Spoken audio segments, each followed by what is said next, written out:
In this episode, I bring up a lot of emotional games and hope Joseph doesn't quit the show. This and more on Indie Game Arcade.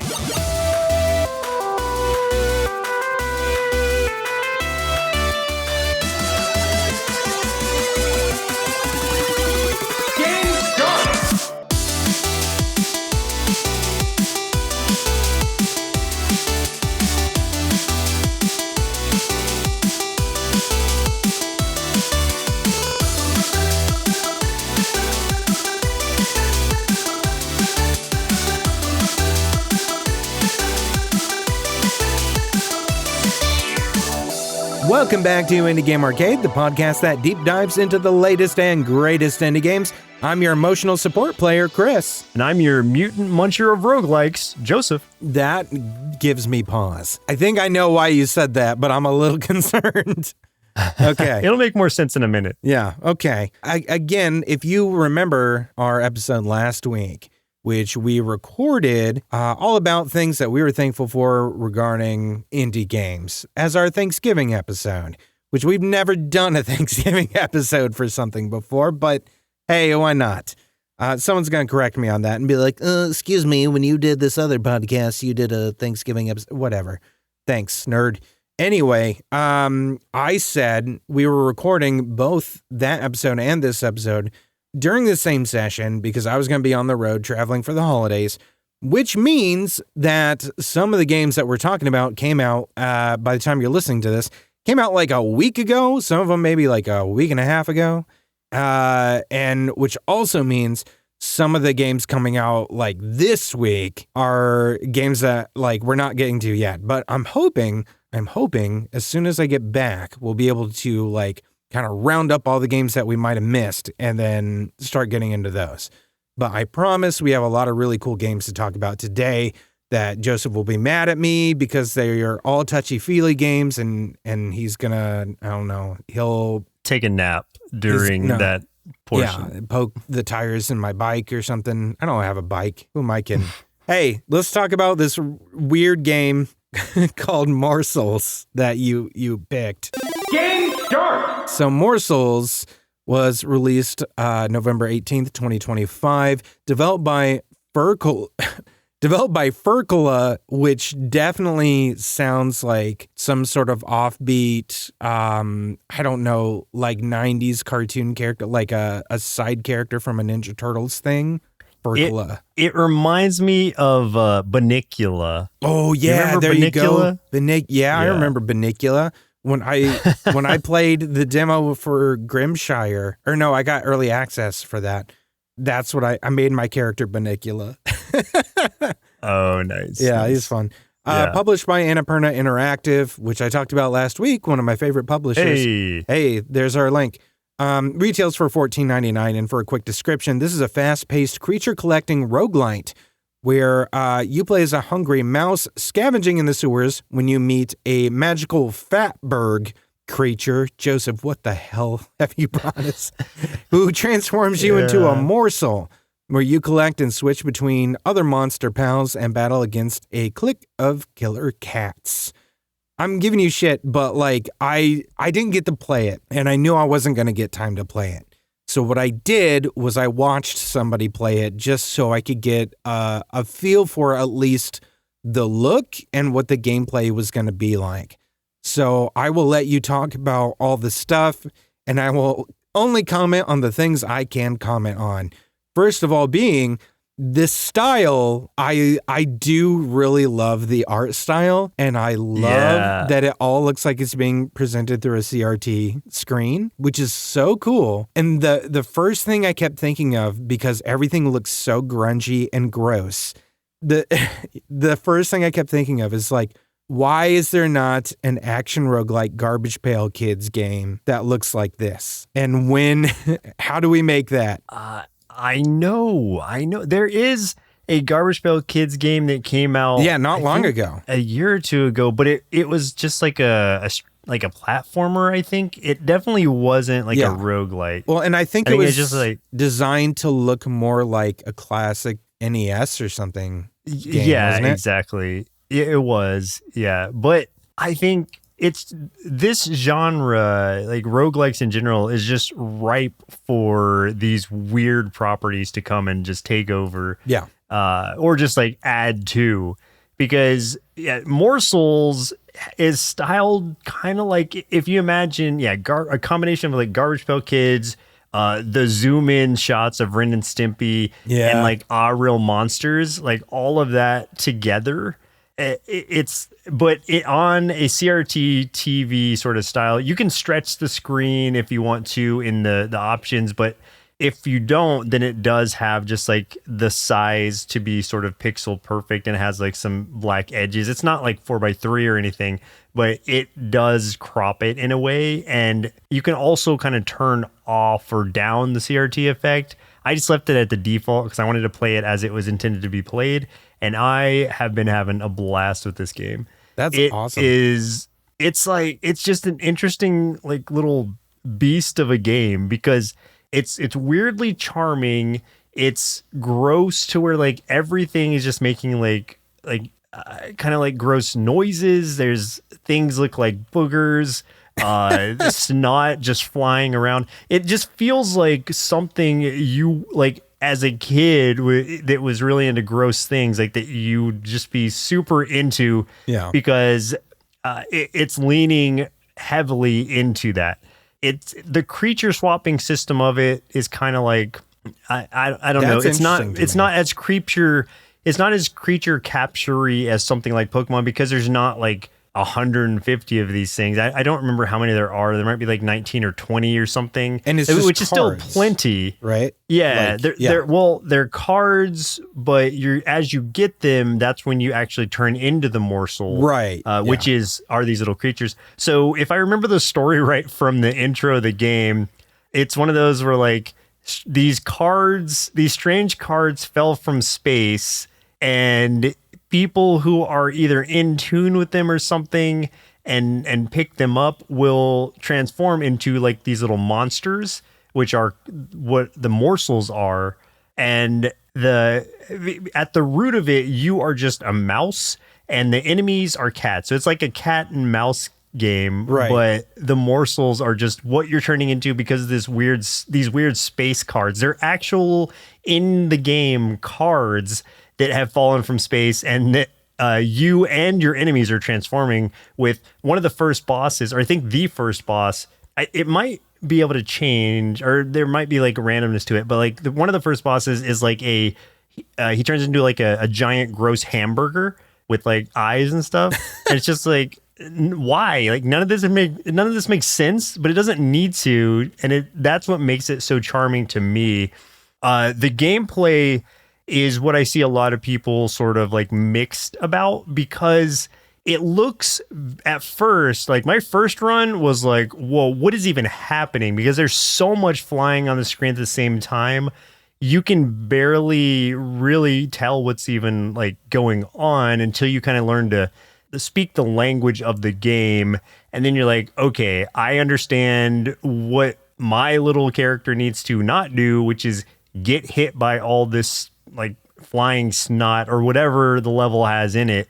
And if you stay too long in a level, a giant transparent snake starts coming after you, and if it touches you, you lose the run.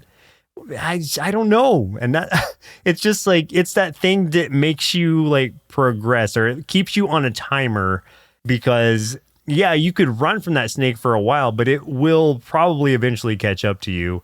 I have gotten hit by it a couple times because I got kind of trapped, because it's a very big snake and you can get stuck like around or like inside of its, if you're not careful. Like, just trust me on that. Just beware of the snake. But the cool thing about it mechanically is the morsels all have different styles to them. Like every single one plays differently enough to where it feels like if it were like a regular roguelike, it'd be like if you picked up a different gun and it just worked completely differently than the one before it. Like one of them is a pistol and then another one is shooting plungers or something. It's like a weird sort of mix of, okay, this character feels super useful. This character feels like impossible. How do I even play as this character? And that's what's really appealing to me is like, okay, I want to be like the weird character. Like, let me be the character that I don't know, because I'm sure there's something to this character that makes it amazing. You also, when you hit your first level up, when you get enough XP, you will like literally transform or evolve to the next stage of your morsel. You just have to be careful because they also have a limited time in that if you level up again, you just die, like you retire. Your morsel just dies off of old age, I guess. So you kind of have to balance, like, oh, I can't just use one character throughout this whole thing or one morsel because he's going to die because he's going to just keep collecting experience. And if I don't have anyone else to back him up, I'm just going to be stuck with weak characters at the end. You can only hold 3 at a time, 3 morsels. So you have to sort of interchange them as you go through, or if one dies off, if one is killed, then the next one in line will come out. You can switch them on the fly also. So if one is low on health and you're like, I still want to preserve this guy, you can just switch to a different one. And it's very chaotic, but again, once you start understanding it, it does feel fair to me. I beat it on my second run, the hard cheese, which is what the first like the second difficulty mode is. Yeah. The next one I have not beaten yet, but I've only tried like a couple times, and that's like extreme cheese or something like that. But of course, or hardcore cheese. And then there's one that's hidden after that. There might be more even, but the one hidden after that, I'm not sure what that's even called. So you can keep making it like more challenging. There are a ton of secrets to uncover. There are things I don't even know what they do or why they're there, but I'm sure there's something to them as I'm going through these levels. There's just so much to explore here. And even though it's like fast and frantic, I think once you just get into it, you'll get really into it. Because I know I did. At first, I was very intimidated by just how crazy it seemed. But after I started learning how to like properly use my morsels, it became a lot more manageable. The one thing also is like, it doesn't really tell you what anything does on the forefront. You just have to kind of discover it as you go, which I can appreciate. Like, I don't want my hand held through a game, but again, these mixed reviews, a lot of it is because of like either the franticness of it, the difficulty, or, you know, whatever the case may be.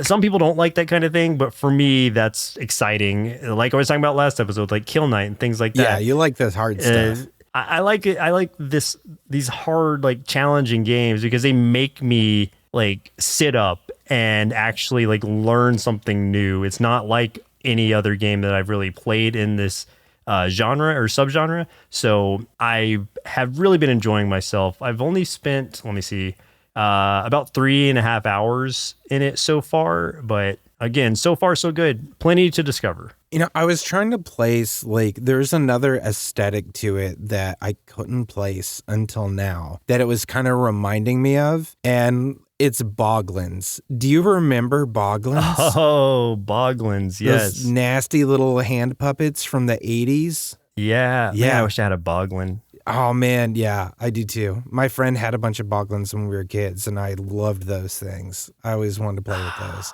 I bet he didn't love them the same way I would. Here's the thing, though. Yeah. I don't want to know how that is. What did you do to that Boglin when it was on your hands?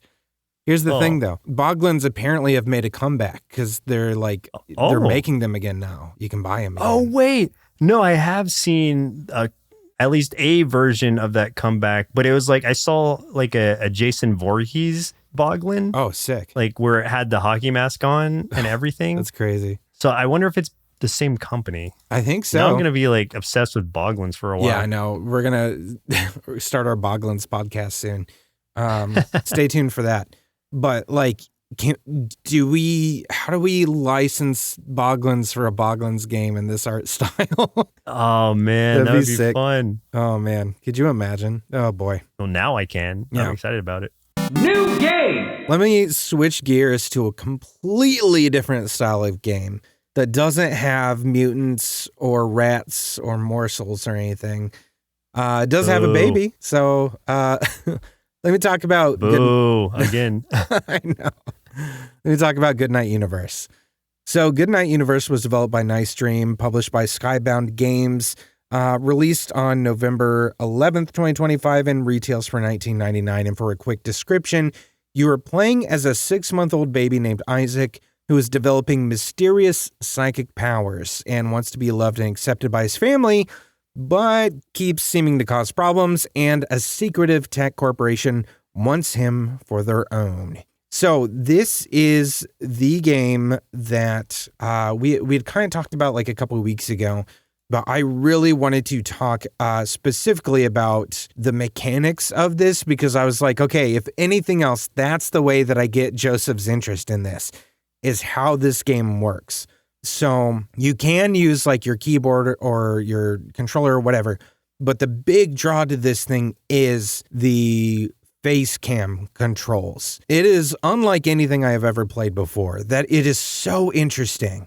First of all, just as a little bit of quick background for the story is like, you don't start with the psychic powers. That happens, but like you are this baby, but you are a hyper intelligent baby. And we don't know why. But like you have this constant like inner like monologue and stuff where you're kind of thinking through things, and like, but you can only do things that a baby can do. And that's, I mean, first of all, it's kind of interesting. That to me reminds me of like, haven't you ever like had those thoughts of if you could take everything you know now and then like do your life over again, like would you? Yeah, like that's kind of what it seems like in a way, you know? But anyway, I digress. He basically sees his grandpa who just passed, his grandpa's old diary. It has all these weird symbols in it and stuff. When he sees them, that like changes something in him. And then all of a sudden, that's when these powers start to develop. And that's when it really starts to really utilize that face cam kind of thing. There was other stuff that you could do before, but that's when it really feels like the game really starts. Because it feels like it starts a little slow. You're really just getting kind of the setup, the story. You're understanding the family dynamic and meeting like mom and dad and your sister who was cool as hell. But that's when it really felt like things picked up. So let me explain those controls. So the different things that you can do, you still do have to use a little bit of like either your keyboard or your mouse and stuff for like a few things. Like if he wants to like telekinetically, let's say move something across the room, then you would be like swiping it with your mouse or something. But for other things, like there's like a light or something across the room you want to flick on or off or something, or you want to change the channel on the TV or something, it's gonna, you'll kind of like direct Isaac towards it, and then the webcam is going to watch your eyes. And if you blink, then that action will happen. It'll like change whatever, which is crazy. There's other things too, where like, let's say there's other actions of like, there's a point where your sister is in the living room doing something. You're in the kitchen. She's about to get in trouble because she hasn't cleaned the kitchen up. And you, as this hyper-intelligent baby, you were trying so hard to keep your powers a secret, but help your family as much as you can. So you start using your powers to do that, and like you'll be prompted to do different things. Like if you hover over something, it'll be like you can swipe to close the drawers or feed the dog. There's other prompts where if you like close your eyes all the way and hold them for a little bit, you'll kind of get this auditory noise, and that is like maybe it's levitating something up in the air, and then you'll get kind of like an auditory sort of signal that you can open your eyes again, and then like use your mouse to like fold the clothes while they're in the air, like if it was like clothes from the laundry basket, and then drop them back down and stuff. There's so many different little things like that that are just so interesting. And just the idea that you're using your eyes and your face. You also, like, it maps your mouth so that at different prompts where you are kind of allowed to make a choice of, like, either Isaac can either laugh or he can cry. And you do that by either smiling or frowning. And that's just kind of fun. Like, just the idea of that is just so crazy to me. I've never seen another game do anything like this, aside from Before Your Eyes, which was done by the same developers. So, you know. Oh yeah, that's the one where you blink and like time moves forward. your life goes by or something. Yeah. You're like reliving your past life. Like you had just died and you were kind of reliving this life or something. You're like re-examining your moments and everything. I think trying to basically convince the ferryman where you need to go or something. Curious what would happen in that game if you Clockwork Oranged yourself and like pried your eyes open to keep yourself from blinking. Right. I don't know. Well, you'd probably just get stuck on like a specific scene and wouldn't move forward to another scene or something. Oh, okay. That is my guess. That's probably true. But yeah, it's really crazy. But like, here's the thing though, too. Like that aside, that is a huge novelty to the game. But the writing of this game is extremely well done. The story is fantastic. It really sucks you in. Like there is something really weird afoot going on with like the people that your dad worked for. Like this woman comes into your house at some point and like you have been trying to keep your secret under wraps, right? Like what you are. Later on, you're like spoilers, folks. Later on, your sister kind of figures things out. That becomes a whole thing. I'm not going to go into that because it's very interesting and fun. But like this woman comes in because like your dad's sort of like trying to, I think, get like a scholarship or something through his work and stuff for you. So this woman comes in, is looking at stuff that your sister's doing because she's trying to get into MIT because she's very smart. And something happens. Everyone leaves the room and they're like, oh, hey, can you just stay with the baby for a second? It's the woman from the work. And she's like, oh, yeah, fine. She starts taking pictures of like the girl's work later, and then you can try to stop her. So I did try to stop her. I like telekinetically like made her phone drop from her hand, and she looked at me and was just like, you don't want to test me because you don't want me to blow your secret. And I was just like my literal jaw dropped. Like people say that all the time, but like my jaw was hanging open and I didn't know how to react to it because I was like, oh my God, this woman knows. And I don't like how. And it was just like the writing was so good that like it just blew me away. Oh man, it was such a fantastic experience. Does the game like feel like it's I guess communicating your agency properly, or does it feel like you're making things happen, or does it feel like you're just kind of watching them happen and kind of nudging things as they go? It feels it's a mix. There are very much parts of it that feel on rails, but there are also other parts of it that do feel like you are really making choices. As your powers develop, you get more choices that you can make.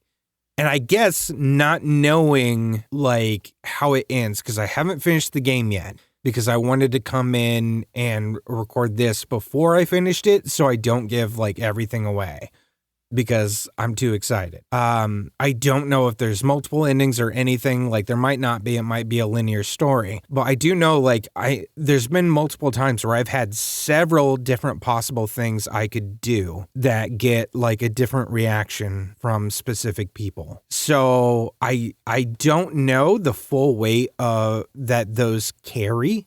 So that's a tough question for me to answer without having completed it, 100% and then dove back into see if there's like other avenues.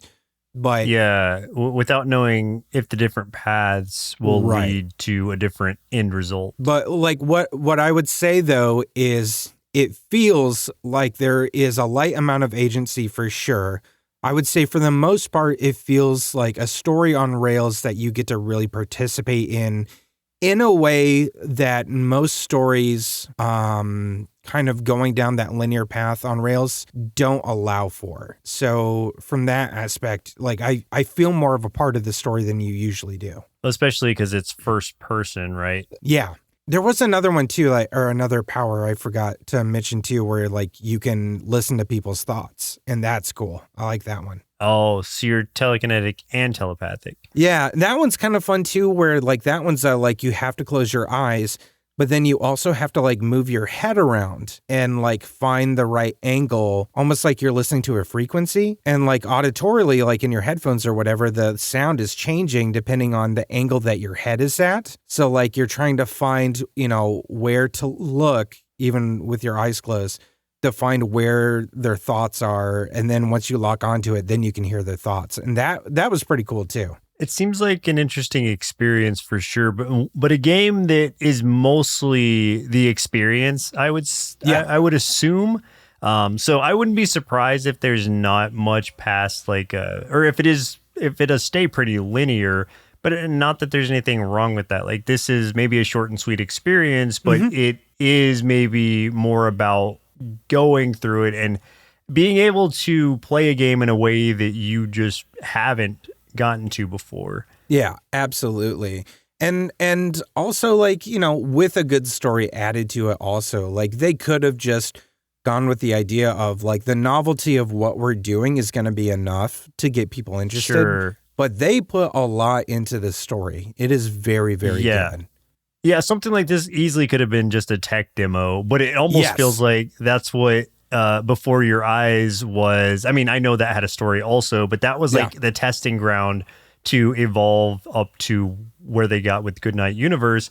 And if they stay on that same road, then I'm sure they're going to keep sort of like breaking boundaries of what people assume when they say like, or when they make assumptions about how a game can be played. Like it seems like they are just really kind of like stretching outside of the norm or outside of the bubble, thinking outside the box there, which is really cool. Yeah. So this is one I might actually play just because it just seems so interesting. Yeah, exactly. It's just so weird because it's just like one of those things that you would never think I'll be playing a game using my face. Like, if you say something like that, people would think you were crazy, but that is the world we're living in now. You can play a game with your face as a baby. It almost feels like one, and even like I say it feels like one because this was my first thought was that it was like a VR thing, like a headset thing. But after you said webcam, I was like, oh, okay, so that's cool. It really is just like facial detection, not you just moving the headset around, which is really fascinating.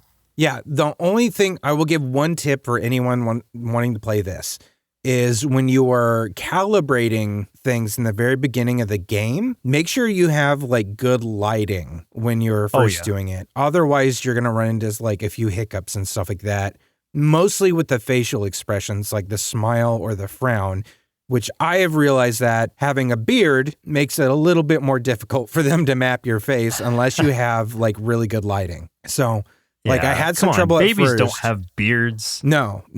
All babies have beards. I was born with a beard. So yeah, I ran into a few problems with that. And then once I adjusted my lighting and turned more lights on, then I didn't really have any more issues with it. So it did way better than I expected, to be honest. Yeah, having been doing so much like video work and whatnot, like lighting is so important. Remember when we tried to like do like VTubing for a while? Again, same thing. Like you have to be so well lit for it to capture things correctly. Oh yeah. I mean, so this makes total sense. Even just this past year, I was a sloth for a little bit. Oh yeah, that's right. And I figured out people didn't really care for the sloth too much, and for whatever reason, they wanted to see my ugly face. So you got what you wanted. Poor Seymour. Poor Seymour. He'll be back somehow. Maybe VTubing's out. No, just for us. Oh, fair enough. Power up! Hey, if you're enjoying this episode so far, do us a favor, throw us a like, a follow, share the episode of the podcast with folks who love indie games so we can get more of these game recommendations out there and support indie game devs. We also have our YouTube channel at youtube.com/nerdsloth, where you can catch us playing more indie games or check out our top 5 and top 10 series for even more indie game recommendations, because we believe there's an indie game out there for everyone. Combo! Let's talk about some other indie games we've been playing this week. I've got like 3. I will try to be a little bit like quick with them, but I feel like I talked so much about this like last one that I kind of want to hear one of yours first. Okay. I'll start, well, don't want to start with the lighter one I'll start with the lighter one. So I played through the entirety of the Terrifier, the ARTcade game demo. Oh, how was that? And so I'm a little mixed on it. Like, okay. Is it cool that Terrifier has a game? Yes. But it is very much a novelty thing in the same way that, do you remember those, was it earlier this year or last year? I don't remember, but when the Halloween the game Retro came Realms. out. Yeah, the Retro Realm stuff. Like, I don't think this is Retro Realms, but it feels like that, but almost like a more dialed back version of it where you've got the backgrounds, you've got the enemies on the screen. It's a beat 'em up, but it just is so basic in like what you're able to do, which is just, punch, and then like execute when they fall to the ground. But the simplicity of it, it's not necessarily like a downside to it. I just think it was a little too simple mechanically for my taste. I did play through the whole demo, and there's some, again, like it'll be one that like if it's like sub $10, if it's like $5, I would say yeah, totally worth picking up and like trying it out. It's like a good like one and done experience. But I wouldn't pay like $10 or more for this game because it just doesn't feel like there's enough there. Your mileage may vary, but I guess like if you want to see just Art walk around and hit just anybody who's on the street, including like old men on canes just standing on the side, it's like you've got to like hit those. They're innocent. They're not doing anything, but you just have to see the blood splatter. And there's a ton of blood splatter. Like it'll be covering your screen basically as you go through it. So it's not changing anything. It's not doing anything like super unique, but as far as just like a really basic beat 'em up goes, I think people could have a good time with this. Honestly, I would say this would probably be better played multiplayer just as like a quick experience with some friends, because you can play as Art and then the like girl clown, the little girl clown, or the little girl who's dressed as Art, and just some various other characters from the movies. So there is some variety there. I don't know that they play any different from each other. Probably not, honestly, but that doesn't matter. It's more about the experience here, or just saying you played a Terrifier game than it is the actual game itself. Probably something that like I would imagine the casual Terrifier fan would probably see and be like, oh, cool, they made a game, and then, be interested in. But yeah, if you're coming from the other side though, and like very deep into games, it might not just, be enough for you. Yeah, if you're coming from the side of beat 'em ups where you're like, I really like playing beat 'em ups on the Super Nintendo or at the actual arcade, then this might be enough for you. But if you've played games like, Streets of Rage 4 or anything like that quality, this is gonna feel subpar. So it's not like and Absalom is what you're saying. No, it's definitely no Absalom. It's no Ninja Turtles. What it was? Shredder's Revenge. Shredder's Revenge. Yeah, it's no Shredder's Revenge, but it's fine for what it is. That's what I'll say. It's fine. Okay, that's fair. One of the ones that I've been playing is News Tower, which was developed by Sparrowlight, and this is a 1930s style New York newspaper tycoon simulation, where you are taking over this paper that is kind of like on its last legs, because the person that was running it, if I remember right, I think it was like your uncle maybe. I'm trying to remember like how it got set up, if he either died or if he fled the country. I think he fled the country. But basically, like, he got in trouble with the mob or something, and then like left the paper kind of in ruins. And you were coming in to sort of like take over, fix things up, and try to make this paper, legitimate and make it the best that you can. Here's the thing. I went in just meaning to play a little bit of this. And then I played a lot of it of this because I couldn't stop playing it. There's so much going on in it, though. And like the first thing I want to say and like warn folks is that the onboarding of this game is very rough because so much is coming at you so fast. You're having to learn so many things because there are so many different aspects of this game. That the one thing that I will tell you right now that I didn't figure out because I probably got overwhelmed and missed it when they told me. So you have like a week to like collect all the news stories and all this stuff and then put your paper out on a Sunday. That timer just keeps going, right? Ticking down. But I found out too late that you can pause it when you are like just wanting to do stuff in the UI or like build stuff within your building, like upgrade your building, upgrade items, like do construction and stuff like that. I didn't realize you could pause the time. So I'm trying to do that in real time while I'm trying to assign my reporters out and get stories made and all kinds of stuff. And like, it was so hectic for me.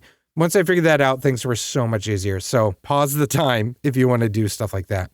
But essentially what you are doing is like you are managing this building, managing the resources in that building, assigning like reporters to go out and like people, you have other employees that are like finding like where the news stories are. They're like basically on like a telegraph. And they will be like, okay, there's a story going on over here. So then you assign a reporter that specializes in that type of story over there to get the story, bring it back. If they are specialized in that story, then you will likely get a good newsworthy story that you can put in your paper. Otherwise, if they don't have points kind of towards that sort of story, like whether it's politics or crime or something like that, then you might end up with kind of a sloppy story. So it goes through like the whole process of like from telegraph to printing at the end of a Saturday for the Sunday paper and stuff. It's very fascinating and it's very fast paced. And what I also like about this is because of the time frame that it's in, being the 30s and stuff like that. If you think about like what was going on in the world during that time, there was a lot of stuff going on. Not so great stuff, and also just interesting stuff from the idea of like the mob and what was going on, like, in the presidency in the United States, what's going on in Germany and like all of the things. So it's like, it's actually putting in a lot of like history beats and stuff within this game, like pulling from real history. And that is really fascinating. You can really easily, depending on like what you're doing, piss off the mob who might show up and attack your newspaper and start like busting your stuff up. And you got to pay for repairs and stuff. So like you sometimes have to like be really careful, and maybe you want to make a deal with the mob and like, try to get on their good side instead, which you can totally do. So it's really interesting from the idea of you have a lot of room to make this newspaper kind of whatever. You can cherry pick what stories are being printed. You can align with different things, whether that's the mayor, the police, the mafia. And like there are kind of like different reputations that are going to fluctuate because of that, with consequences. No matter what you do, there's going to be a consequence and a benefit of some kind. And when you print papers, there are like multiplier effects and stuff to like the stories and stuff you put in. So if you put in like a politics thing and then another story that like supports that, then you're going to sell more papers, make more money. It's really interesting. And like the more renown you get, the more opportunities you get. Like people will give you passes, like passes to the sports stadium, which will give you more access to more sports stories. There is so much going on in this game that I can't buy it because I will be horribly addicted and I will never stop playing it. And I don't want to be addicted, Joseph. I don't want to be addicted. Well, I guess if you're a fan of tycoon games, this seems like this would be right up your alley. I don't know that I've ever truly played a tycoon game, or that one has interested me enough to go through with. But I can respect it. It looks very, very complex, and I can appreciate that aspect of it. It is very complex. And what's weird is, like, I've never been that attracted to tycoon games, like, ever. Aside from, like, the only tycoon game everyone had back in the day, which was Roller Coaster Tycoon, just so you can make people fly off of it, because that was funny. Aside from that, I've never really played much of a tycoon game. But, like, this one, like, oh my God, it gets its claws in you. The closest thing I think other one I've ever played was like Fallout Shelter, which is more of like, I guess in a way, kind of tycoonish, and like base building and stuff. But yeah, man, this one is horribly addicting. It has a lot of really, really positive reviews and stuff to it. So apparently I'm not the only one. Overwhelmingly positive reviews. So yeah, it's definitely a good one.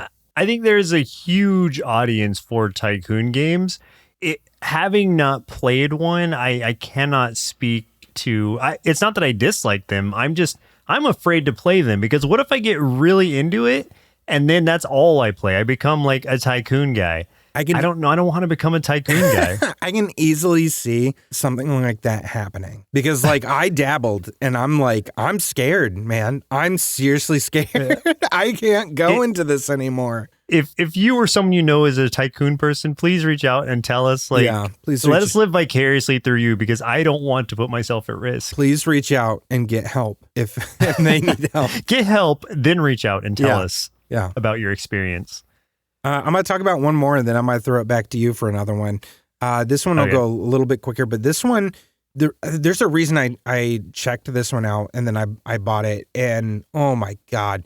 Okay, this is called And Roger. This actually came out back in July, so July 23rd from Terrifier Studio. Short price point, it's only $4.99. This is only like an hour-long game, very short, very emotional. The reason I wanted to check this out is because I was watching the nominations not for the Game Awards, but for the Indie Game Awards. And this game popped up a couple times, and it is on the Game of the Year list. And I was like, wait a minute. I have played every game on the Game of the Year list, but I hadn't even heard of this one. So what's this about? So I was like, okay, I'm going to check this out. Saw it was cheap. I'll buy it. Sure, I'll play it. Holy crap. Yeah, I understand why it's in that category. It is not one I think you would put in it, but I get it. This is a game that I hesitate to call it a visual novel, but that's probably the closest it is. But really what this is an interactive story where everything's presented to you sort of in these like little vignettes, like these pieces that are almost like like panels from like a graphic novel or something.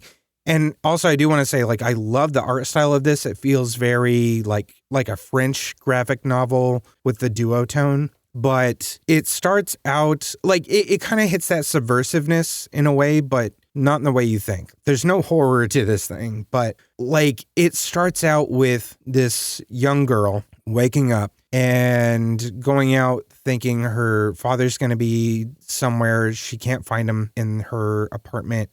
And there's like this stranger lying on the couch. And then things just start to kind of like build and unravel from there.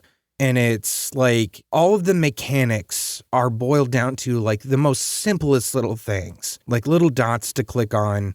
But what they are, and like it's not just that, but there's other little mechanics and stuff too.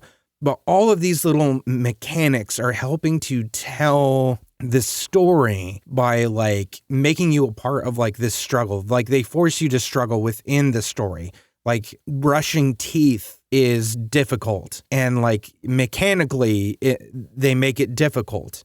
And you don't really understand why until towards the end of the game. There's other things like unlocking a door. You're also like hiding from this guy at one point. Like you don't know why he's there. You're kind of like freaked out and stuff as this woman. You go through all this stuff with these just the simplest of mechanics leading you through all of these things. And then the biggest emotional gut punch, no matter who you are. I don't want to, like, I'm not going to spoil this one, but Good Lord, it's going to get to you. I teared up and I'm like trying not to now, like thinking about it because like it hit me hard when I played this, especially if you've had to watch a family member go through like very specific thing, a specific disease. It is going to hit you hard. So, yeah, I get why it made the GOTY list for the Indie Game Awards. It is so simple, yet like one of the biggest, like, I don't know how to say it, man. It is crazy to me how impactful this game is with how little there is as far as like complexity and stuff. This is like exactly what like when I think of like art or game as an art form or something, like this is 100% like the kind of like game I would show somebody. If I was like, how is the game art? I'd be like, go play this game. You will get it. It's insane. Yeah, it looks like a really beautiful and emotional experience. Knowing nothing about it, I can only assume based on your experience and just by seeing how simplistic it is gameplay wise. It's not about the gameplay in this case. It's about the interacting with the story. I get it now. I really get it. I understand why it made that list. Yeah, I do hope it wins something. Like, I think like a game like this needs to be pushed up higher into those sort of like, I don't know, award ceremony things, just because things like this should be promoted and people will be more likely to take this kind of risk or not risk, but to make this sort of experimental experience type games, which I think is important, at least to open people up to whatever sort of experience this person has gone through, or just whatever story they're trying to tell. It's very evident that this person has gone through this situation in some aspect. Like, there's no way they didn't. It feels so raw that it's kind of mind-blowing that they're able to translate that experience in this way through their game. Cool. Hey, so tell me about fighting a bunch of like samurai dudes. So back to like the simple fun stuff. So I played Forestrike, which is a roguelike / martial arts 2D fighter kind of roguelike, but yeah, also kinda. So yeah, the way that it's set up is you are like the emperor has been, I believe, captured, and so you as this martial artist are using foresight to try and reach the I guess the castle or something in order to rescue him from whatever evil force or evil forces have taken over or taken control of the kingdom. And so you're doing this by learning different techniques through different kung fu masters. And what this amounts to is you're getting these individual, like, sectioned off scenes where you see the setup, and the foresight aspect of it is you can play through that scenario sort of in your head as many times as you want to. I don't know. I'm sure there's some kind of penalty to it at a certain point, like, or at the end of the game, it'll be like, wow, you suck. You had to use foresight like 400 times. Yeah, what a loser. So there's probably some aspect of that, but it doesn't tell you that there's anything. It just keeps track of it. You can see how many times you've used foresight in the top right corner. And so what you're doing this for is to prepare yourself for the battle. You can only take 3 hits. Some enemies do 2 damage, so it will be very easy for you to die. And it's not one that's so fast paced that you could like jump around, like dodge enemies or something. Yeah. It's very controlled in the way that, like, okay, my punches are this fast, my kick is this fast. I know exactly what's going to affect this type of enemy. But I also, if I dodge this enemy, I'm going to leave myself open because I only have 1 dodge, at least to start with. You only get 1 dodge. So if you dodge and then leave yourself open for another enemy, then that could be a mistake. So it's kind of puzzle-like in that way where you need to set yourself up with what you have at your disposal to take as little damage as possible and optimistically try to complete some of the objectives that pop up in the upper left before a match starts. It'll be like, finish this in 8 seconds or less. And you're preparing yourself for those or for that to try to have it play out in the way that would either give you that amount of time or at least let you take as few hits as possible or even just survive in some cases. I think it's one that takes a lot of patience, a lot more patience than I expected it to, because I came in kind of like running and gunning sort of situation where I'm like, I'm just going to fight through these guys. You cannot do that. You'll get destroyed so fast. But the amount of control that it has or that it gives you, I actually really started to get into in a way that I didn't think I would. As someone who is used to faster paced things and prefers them most of the time, this one kind of caught me by surprise in that it's making me be very patient. It's not turn-based in the sense that it's not like the Shogun Showdown where you know what's going to happen every turn. You have control over it, over every movement. It's like things are happening in real time. So that's why it's giving you all that time to prepare for it. Because even if you do prepare and you get a really good foresight run in your head, you still have to go through it in the real fight, which is life or death. So if you lose, then you reset your run. And if anything goes wrong, then that is very likely to happen, because if one thing gets thrown off in the way that you've set it up, it's very likely that everything is going to go wrong. And it's hard to recover if you screw up. If you mistime a punch, it gets down to the point where it's like, if an enemy throws a rock at you, or I think maybe any projectile, you can punch it and it will deflect back and hit the enemy.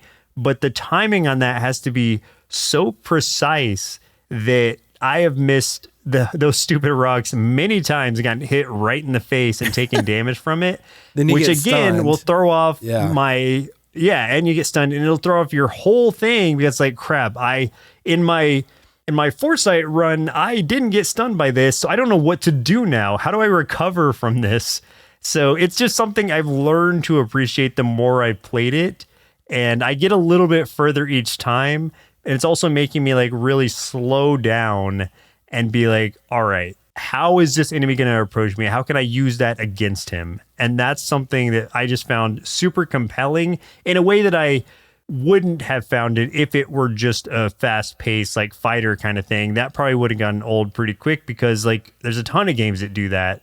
This is the game that makes me take a step back and really consider every move I'm making. And it's really cool to watch your fight play back out after you win it. Man, that went really well. You can even save replays of your little battles too, if you want to. So yeah, there's a lot to like here. It only has 162 reviews right now. It just came out on the 17th, so it's still relatively new. Another one that was actually published by Devolver Digital, which we also mentioned which I mentioned last episode. Yeah. So this is one of those things where it's very unique, and I didn't think it was going to work for me at first, but it completely is now. I've completely flipped my opinion of it and am in for the long haul. Yeah, I just got to play a little bit of it today before we started recording, and I barely got through, I got through the tutorial and just a little bit past that before we had to, I had to be a dad for a little bit, and then we got to record. But yeah, I really enjoyed it so far.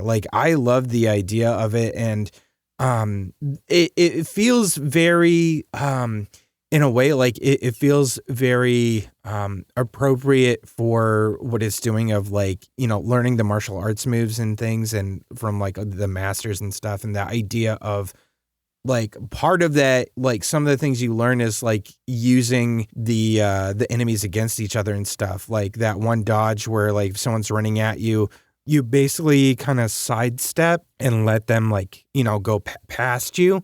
And then it's once that happens, what advantages does that give you? And it's it almost becomes a little bit of a dance. In your foresight, you're learning the rhythm of that battle and all of the different possibilities and things. And like you said, it is kind of like a puzzle in that way. And that I am really, really enjoying. I just find it very fascinating. I find it fascinating in the same way that I do find Shogun Showdown fascinating, and just different ways because they do play out very differently. But I do think those are fairly decent comparisons and companion kind of games. So yeah, it's really cool. Yeah, I would definitely recommend this one to really anybody who likes. If you did like Shogun Showdown, then you'll really like this one as like a faster pace, like a real time version of that. Yeah. You've got you're gathering different roguelike abilities, of course. Like I know one of the early ones you can get is like when you punch an enemy with your light punch, they once per match, it will flip them around. And where that really comes in handy is 1, to avoid getting hit, 2, to make them hit their friends if they're close enough to them. And it's just cool seeing that kind of stuff play out. And you can get an upgrade to every single ability you get. Not that it'll happen very often, but sometimes you'll run into those that it's just like, upgrade an ability. And the one for that punch that turns people around is like basically turns it into an eye poke that stuns them instead of turning them around. So it's like completely changing the mechanics of how that even works. So there's so much to play with here. I love having just a toy box or a toolbox full of different things I can do and different ideas it's giving me of like how a run might go. And that's exciting to me. I've got one last one I'm going to bring up, and it's another emotion game. So strap in. Oh boy. And then we'll move on. This is the Berlin Apartment, which also released on the 17th by developer BTF, which is actually the same developer which created Constance, which is coming out soon. Which I am urging you, Jessa, please play Constance soon when that comes out. Please try it. I need to know. Oh yeah, that's the Celeste looking one. Yeah. So the Berlin Apartment is a story-rich exploration game set inside a single apartment in Berlin, but like taking place across an entire century.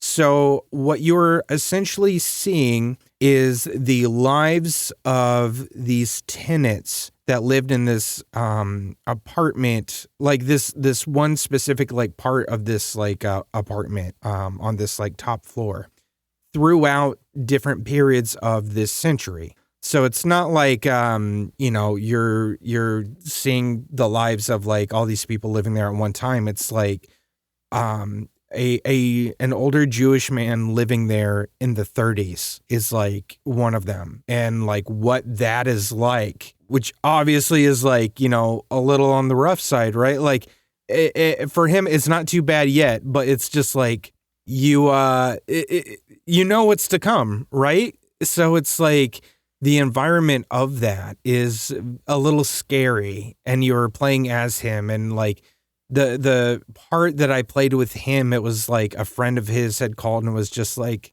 trying to urge him that like he needs to get his things and they need to leave, and they're going to go to France, basically get out of Germany. And he's like, I don't quite understand, but okay, kind of thing. And it's kind of like learning about him and his life and everything, and learning about this part of, this city and what it means to him and everything, and what he's leaving behind. And then, you're doing that with like a few other people throughout like the different, different stages of the century. Like there's another one of this guy who is living in this apartment. I'm thinking this must be in the 80s or 90s. I don't quite remember when, but when the Berlin Wall was still there, right? And like somebody flies a paper airplane through his window from the other side of the wall, and he gets it, and then he's like, just blown away that this happened. So he's like so excited and trying to like write back and stuff, and you're trying to fly the paper airplane back without it like being seen by the guards and stuff. And it's just like little things like this. You get like these windows into these people's lives while they're living in this place during such interesting times. Sometimes are good, sometimes are definitely not good. but like all of them are very, very interesting. And I really enjoyed it. I think part of the game that fails for me a little bit is how short it is with like such a story-rich experience. It's like, I think only a little over 2 hours and a pretty hefty price point at $24.99 for that, which I would say like even like Goodnight Universe, which is also a shorter experience, that was like $19.99. But like with this game, I would say that I think like you're really only spending one big slab of time with each tenant or family. I would like to have seen maybe a couple, like to see it jump back and forth a few times, like going back and seeing those stories progress just a tiny bit, like a little further and see a little bit more of those lives. Kind of in a way of just going to make a really loose comparison to the game Road 96, which does this kind of storytelling extremely well. But either way, I really found the story fascinating, and I really, really was like emotionally invested in all of these characters and like just the story of essentially this apartment and what's left behind by these people there. It's very cool. I definitely love the look of it. It does. I think if someone were to say walking sim to me, this is what I would assume it was. Yeah, I would say that walking sim is. Yeah, I think that's fair. I think this kind of fits in my mind, sort of that criteria. I would say like that, or like for me, like if I was ever going to say like, here's the walking sim to play, I would say Firewatch is the one to get into. I think what could have made this one more compelling, and maybe it does work like this. I don't know how the exact rules of it work, but like if you were going through your apartment and maybe picking up different items, and those would send you on like a journey into the life of, I don't know, whoever previously owned it or something, in a kind of cabin in the woods way of like the item that you pick up sort of starts that story. So that actually is kind of how it goes. So like, oh, that's good. Yeah, you're essentially playing as like this guy and his daughter that are like renovating this apartment at like the turn of the century.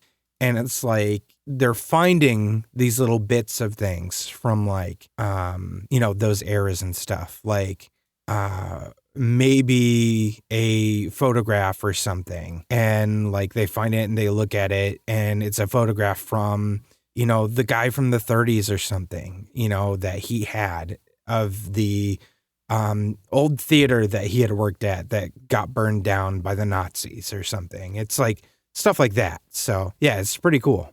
No, seems like a nice, wholesome experience. Final round! Let's do a lightning round real quick of a few other indie games we wanted to talk about before we get out of here. Real quick, I said before, like, we were kind of missing a little bit of some of the games coming out this actual week that you guys are hearing this, but some of those are like Cosmic Invasion, Kingdom of Night. I'm just hoping we'll probably be talking about those soon, probably the next week. I know we'll be talking about Kingdom of Night for sure because they sent us a key for that one. So I'm very excited to talk about that one. And I got that into your hands. So I know you'll be playing that one for sure. Yeah, that one looks really cool. And I am only just learning about it today. So yeah, I'm so excited for that one. I did want to bring up two games that I learned about today real quick, just to bring them to people's attention. One, I found the way I will get my wife into roguelikes, which is this game called RACCOIN, which is a coin pusher roguelike. It is. I heard about this one. Yes. Here's the thing. I've always wanted to get her to try a roguelike, but if I get her to try this one, I have a feeling I will never get my Steam Deck back. Like she won't stop. Yeah, because she's got to push all the coins off the thing. Because she's obsessed with coin pushers in real life. Okay. So yeah, This will be personal for her. Yeah, no, seriously, like if every time we go to an arcade, that's all she wants to do. She will sit at that coin pushing machine for an entire day if you let her and lose all of our money. So she's the one who fills those machines for some kid to come by and win like $100. Here's the thing, tickets though, or whatever. We did go to a Dave and Buster's once, and she got so many coins that we got this gigantic sloth stuffy that we were able to bring home to our daughter. And like, it was like that stuffy, like she's 2.5 now. That stuffy is still bigger than she is. So she won a lot from that thing. So I will say visually, I love the way this one looks. Yeah, it looks if I were to ever play a coin pusher roguelike, this is probably the only one that exists, honestly. But I think it has a really great aesthetic to it. Yeah, I like how it looks. I'm interested in very trying charming. It. Yeah. This is one I would probably try the demo. I'm going to try the demo. Oh man, I hope I don't get addicted. I'm going to lose you to it too. Oh man. All right. Yeah, then it's going to turn into a Rochelle and me podcast, and it's just about RACCOIN. Exactly.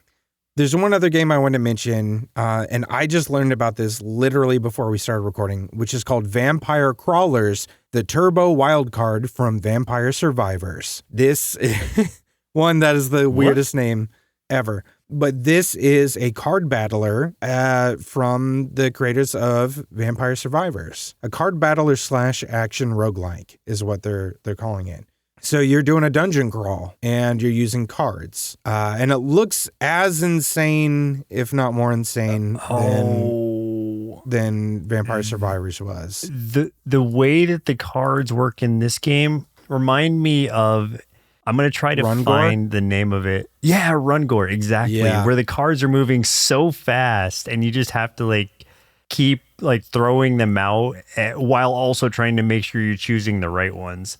So that's interesting. I'm glad they went that route and it wasn't just like a turn-based thing. So it looks like it's both. So it says, from what I'm understanding, is that you have the ability to play it either way as a turn-based deck builder or the that really fast-paced way, which they call the turbo turn. So it looks like it's really going to be like up to your play style. So yeah, that's kind of nuts. Weird. Okay. Yeah. Well, I don't. It's one I'll definitely try. Like I'm intrigued by the idea of it, but there's got to be like some kind of benefit to trying like the fast paced versus the turn based. Otherwise, what's the point? Yeah. I would say aside from that, the point would probably be mass appeal, because I think you're gonna pull in the people like you that are like, oh man, I gotta try that turbo one. And then the slower people like me, they're going to be like, whoa, that turbo's too fast. I need that turn-based, buddy. I need that turn-based. And it's fine to have like the different difficulty settings. I just want to make sure I'm doing it for something extra. At least give me like a cool achievement or something. Yeah. Or I'm sure there will be. I'm sure unique characters. Without Vampire Survivors, I'm sure there's a kind of like ton of like hidden characters and stuff in that, or will be once it comes out. Oh yeah, I'm sure this thing's going to be just as nuts as Vampire Survivors was. So cool. Yeah, I'm excited for that. I will mention 2 games very quickly because I know we've been doing this for a while now. Yep. Kingdoms of Dump. That's the Super Nintendo style JRPG. Where you're a trash can. You're set in a fantasy world of garbage created by 2 janitors. So you are the trash can knight. His name is Dustin Binsley, and he's fighting his way through Kingdoms of the Dump. This one I had on my wish list for a while. It just came out on the 18th of November, and I love Super Nintendo RPGs, of course, being from that era. And this one just looks like a really fun take on that. So excited to play that. And also, I wanted to mention one that just came out today, the day we're recording this, which is Monsters Are Coming, Rock and Road. Oh, yeah. Okay. That's one I had spoken about before, like, it must have been like months ago now, or weeks ago at the very least, where it is a roguelike kind of bullet hell tower defense game, but the tower is your castle that is constantly moving downwards. You are not only fortifying your castle to kind of ward off enemies, but you also are the knight who is inside of it. So it's got and can come out of the castle and fight off enemies to try to defend your base. So it's got kind of like a the bullet hell aspect of you are a single character, but also the tower defense aspect of like, this is your base that you are defending that is constantly on the move. So it just looks interesting to me. I don't know how it plays. I'm going to try out the demo probably today and see how I feel about it, and then go from there. But yeah, those are the two I wanted to bring up. Hell yeah. Also, Demon School is released too. Oh my God. Dang. Yeah, it's true. Yeah, which, I don't know. I want to try to get into that at some point because it just looks so cool. I love the art style of that one. So at some point, there's just so much though. There's so many games. It's too many games, too little time. Too many games, too many problems? I don't know. Something like that. Yeah. You guys get it. You get it. Game over. Hey, if you had a good time listening to this episode, stick around for the bumper to learn how you can help support the show and all the things we do here at Sloth Creative. You can also check the show notes for our link tree, which will take you to our social media, Discord, merch store, and all the other cool things. Get in touch with us, though, and let us know what indie games you're playing and help us elevate these games so we can help support indie game devs. That's game over for us. My name's Chris. I'm Joseph. And we'll continue on the next episode. Continue. Indie Game Arcade is recorded and produced by Sloth Creative. If you're looking for more gaming content, head over to youtube.com/nerdsloth for indie game let's plays and recommendations. If you'd like to support the show, head over to patreon.com/nerdsloth, where you can select a pledge and receive access to hundreds of hours of bonus content from everything at Sloth Creative. If you're an indie game developer and would like us to review your game or explore other opportunities, send an email to nerdslothcreative@gmail.com with the subject line Indie Game Arcade. Thanks for listening, and keep supporting indie game devs.